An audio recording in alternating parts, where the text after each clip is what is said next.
Let us solve some questions based on this topic, trigonometric ratios of complementary angles. To go to that, I will have to take the help of the third exercise from NCERT. That is exercise number 8.3. We will solve one question from each and every exercise. Question number 1. Evaluate. So exercise number 8.3, example number 1. So उसमें का सब question number 1, सब question 1 क्या है कि sin 18 upon cos 72, sin 18 upon cos 72. अब sin 18 upon cos 72 में या तो आप sin को चेंज करिए, sin को cos बनाइए या फिर cos को sin बनाइए, बट दोनों को एक साथ चेंज करेंगे तो गोल गोल घूमते रहेंगे वहीं पे, क्वेश्चन आगे बढ़ेगा ही नहीं, सॉल्व ही नहीं होगा. So at a time only one trigonometric ratio you are going to deal with. So I would like to convert sin in cos. So this implies sin will be written as cos of 90 minus 18 whole thing divided by cos 72 as it is. Now cos of 90 minus 18 कितना होता है? It is cos of 72 degrees. और नीचे क्या है? Cos of 72 ही है. So ultimately answer क्या होगा? 1. सिंपल. एक और क्वेश्चन सेम टाइप का, ठीक है? Tan 26 upon cot 64. Tan 26 upon cot 64. Tan 26 upon cot 64. This implies tan will be written as cot of complementary है तो 90 minus 26 whole thing upon cot of 64. Cot of 90 minus 26 क्या होता है? Cot of 90 minus 26 होता है cot of 64 upon cot of 64. Okay? Now cot 64 upon cot 64 क्या answer आएगा? 1. Simple. So let us take the next one, the last question from question number 1, sub question number 4. Cosec 31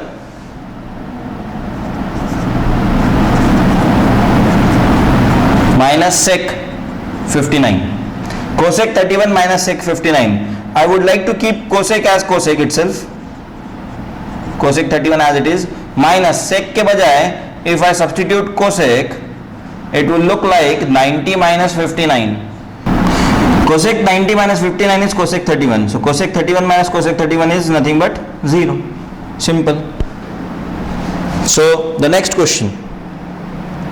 Question number 2 from exercise 8.3, sub question number 1. Tan 48. Exercise 8.3, question number 2, sub question number 1. Tan 48 tan 23. Tan 48 into tan 23. इन दोनों के बीच में कोई sign नहीं, that means it's a multiplication, ठीक है?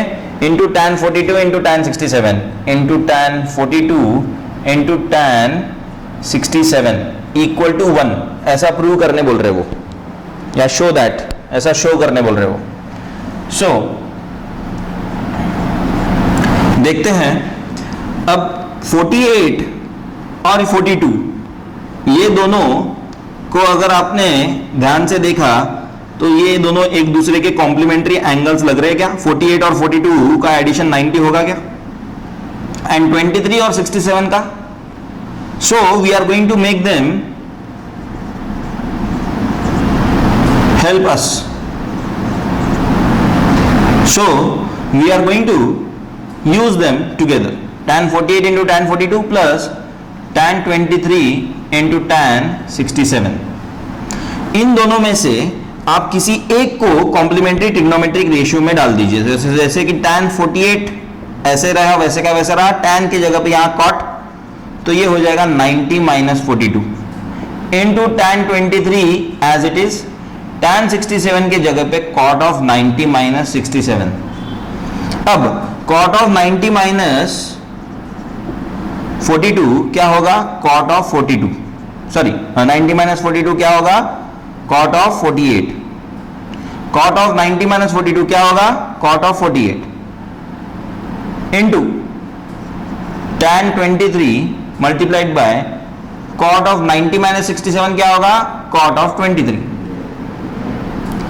So tan 48 into cot 48, tan 23 into cot 23, you know that tan and cot are the only trigonometric ratios that are complementary of each other as well as reciprocal of each other, यानी है कि tan 48 तो रहेगा, cot can be written as 1 upon tan 48. This tan 23 as it is रहेगा, but cot 23 can be written as 1 upon tan 23. tan 23 गया 1 बचा, tan 48 गया 1 बचा, 1 into 1 is 1. Simple. Let us go to the next question from the same exercise to 8.3. Question number 3. If tan of 2a is equal to cot of a minus 18, where 2a is an acute angle, find the value of a. ठीक है, थोड़ा सा अभी equation sort of.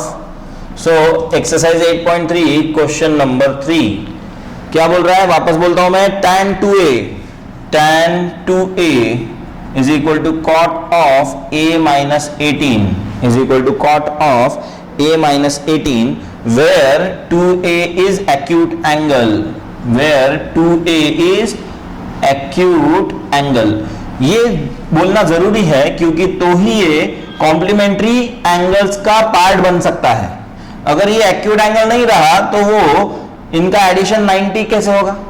Acute angles का ही addition 90 हो सकता है. Acute 90 के ऊपर वाले एंगल्स को हम ऑब्ट्यूज बोलते हैं. So where 2a is acute angle बोलना जरूरी है. अब अगर आपको इनके एंगल्स को कंपेयर करना है तो इनके ट्रिग्नोमेट्रिक रेशियोज सेम होने चाहिए. इनके ट्रिग्नोमेट्रिक रेशियोज सेम होने चाहिए. थोड़ी देर पहले मैंने tan inverse, sin inverse, cos inverse बोला था, उसी प्रकार का है ये.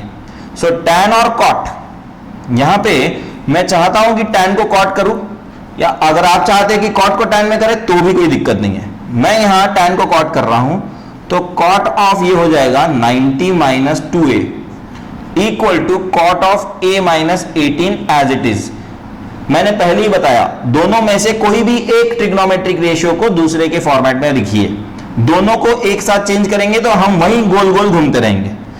Now both the sides we have cot, so we can take cot inverse on both sides. Taking cot inverse on both sides, यानी we get rid of cot and what do we get? We get 90 minus 2a angle compared with angle equal to a minus 18. 90 minus 2a equal to a minus 18. 2a को उधर लेके जाओ, 18 को इधर लेके आओ, या a को इधर लेके जाओ, 90 को उधर लेके आओ. Anything is possible, no problem. 18 आया इधर तो 90 प्लस 18, 2a उधर गया तो a plus 2a. This can be flipped, so this can be written as 3a equal to 108. So a would be equal to 108 divided by 3. 108 divided by 3, so that is going to be equal to 36. A would be equal to 36. Okay, so unless and until we make them same, we cannot solve it. Make them same.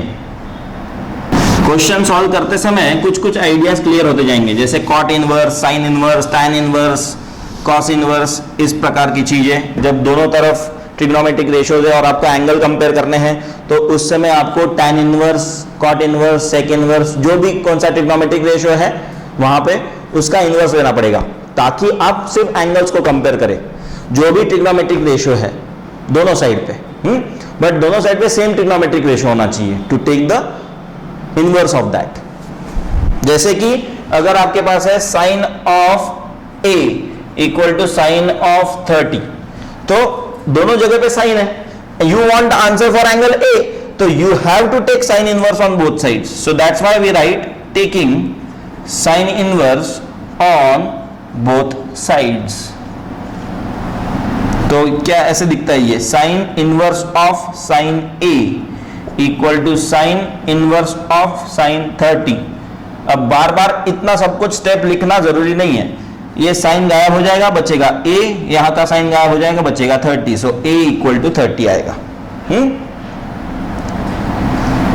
Basic ideas clear करते हुए चले हम आगे तक, तो future में कभी भी ऐसे आपको बेसिक डाउट्स नहीं आएंगे. इसलिए बड़े ध्यान से, शांति से, आराम से इसको देखिए वीडियो को.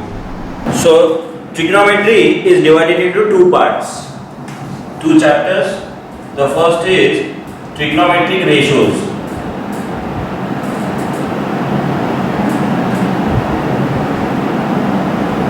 And the second is trigonometric identities.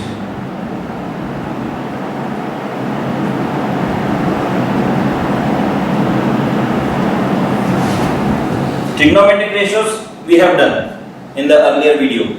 Trigonometric identities we are going to start today. Trigonometric identities, what do they mean? Trigonometric identities, what do they have in trigonometric identities? Let us see. So, what do you mean by identity? Identity आपने आज तक देखी होगी a plus b whole square a square plus b square plus 2ab, a minus b whole square a square minus 2ab plus b square, a square minus b square equal to a plus b into a minus b. So why do we say that these are only identities? Why don't we at random say something जैसे a plus b equal to c plus d is an identity? No, we are specific about calling a particular equation as an identity. a plus b whole square equal to a square plus 2ab plus b square. इसको identity इसलिए बोला जाता है क्योंकि this stands true for any values of a and b. क्योंकि these stands true for any values of a and b, यानी a plus b whole square equal to a square plus 2ab plus b square में आप LHS में a और b की कोई भी value डालिए और RHS में आप वही वैल्यूज डाल के सेम आपको रिजल्ट मिलेगा. फॉर एग्जाम्पल अगर मैं a और b की जगह पे 3 और 7 डालता हूं तो मुझे LHS पे 3 plus 7 होल स्क्वायर मिलता है. 3 plus 7 होल स्क्वायर यानी क्या? तो 3 plus 7 यानी 10, 10 का स्क्वायर 100. दूसरी तरफ जब हम इसको a square plus 2ab plus b square करेंगे, मैं इसको बोर्ड पे भी लिखूंगा. दूसरी तरफ जब हम इसको a square plus 2ab plus b square करेंगे तो आएगा 3 स्क्वायर 9 आएगा. 2ab यानी 2 इंटू 3 6 इंटू 7 42 आएगा. 9 प्लस 42 is 51 एंड 7 का स्क्वायर बचा है दैट इज 49. 51 प्लस 49 is 100. सो मेरा कहने का मतलब ये है कि for any values of a and b this equation is satisfied. तो अगर वो for any values of a and b it stands true then that equation is considered as identity. Okay, तो यहाँ पे ट्रिग्नोमेट्रिक आइडेंटिटीज में भी there are 3 such equations which stand true for any values of theta, which stands true for any values of theta. a plus b whole square में a और b variable थे और trigonometric identities में variable कौन रहेगा? Angle, जो कि हम रिप्रेजेंट करते हैं थीटा से. ओके, तो ट्रिग्नोमेट्रिक आइडेंटिटीज में सबसे पहली आइडेंटिटी कौन सी है? तो सबसे पहली आइडेंटिटी है sin square theta plus cos square theta is equal to 1. दूसरी आइडेंटिटी कौन सी है? sec square theta minus tan square theta is equal to 1. और तीसरी आइडेंटिटी कौन सी है? तो cosec square theta minus cot square theta equal to 1. These are the only 3 trigonometric identities that you are supposed to study in 10th standard. And इसके ऊपर based कुछ questions रहेंगे. बट मैं आपको गारंटी देता हूं कि एकदम सिंपल है ट्रिग्नोमेट्रिक आइडेंटिटीज भी. तो बिल्कुल इसके बारे में आप चिंता मत करिए, टेंशन मत लीजिए. तो we need to prove them. ठीक है, we need to derive them या प्रूव देम बोल लो.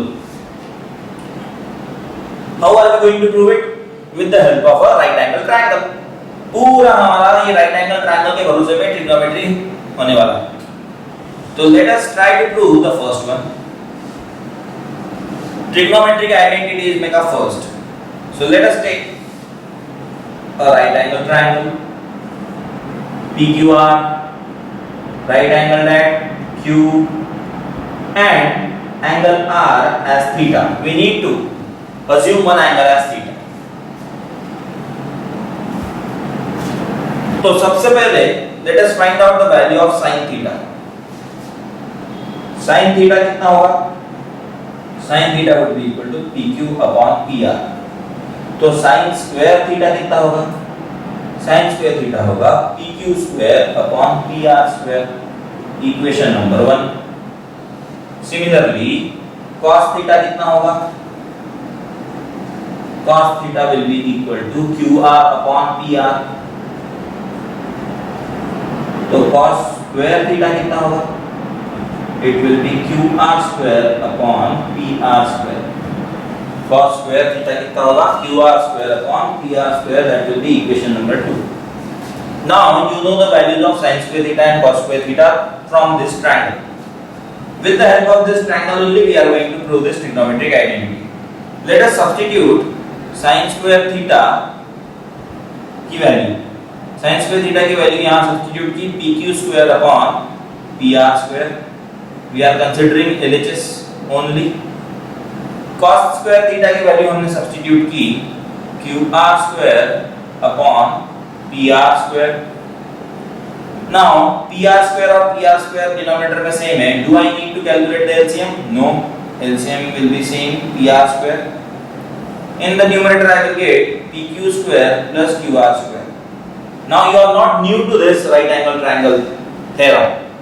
A theorem related to right angle triangle, very famous. All of you know Pythagoras theorem. According to Pythagoras theorem, pq square plus qr square. According to Pythagoras theorem, pq square plus qr square कितना होगा? pq square plus qr square would be equal to pr square. So pr square upon pr square is how much? 1. Hence proof. Simple. Hence proof. OB. We can prove all the trigonometric identities in the same manner with the help of right angle triangle. Let us see the next identity, that is sec square theta minus tan square theta equal to 1. As we did sin square theta plus cos square theta, in the same manner we will solve sec square theta minus tan square theta equal to 1 with the help of a right angle triangle. So if I take a right angle triangle PQR, again right angle at Q, we are supposed to find out the values of sec theta and tan theta first, and I will take theta as angle R. So sec theta would be equal to, do you know sec theta's definition? It is hypotenuse upon adjacent. That means it is PR upon QR. तो sec square theta क्या हो जाएगा? It will be PR square upon QR square. Similarly tan theta. Tan theta will be opposite upon adjacent. This is theta, so opposite PQ upon adjacent QR. So tan square theta क्या हो जाएगा? Tan square theta हो जाएगा PQ square upon QR square. Now when we start with the LHS part of this statement that we need to prove, we will substitute the values of sec square theta and tan square theta in this LHS part. When we do that, we get PR square upon QR square minus PQ square upon QR square, and we are supposed to prove that it is equal to 1. Because it is denominator is same, so it will remain QR square, and numerator we will get PR square minus PQ square. According to Pythagoras theorem, PR square minus PQ square will give you QR square. So it will be QR square upon QR square, that is equal to 1. That is equal to 1. So sec square theta minus tan square theta equal to 1 derived या फिर proved. So LHS is equal to RHS. LHS is equal to RHS, hence proved.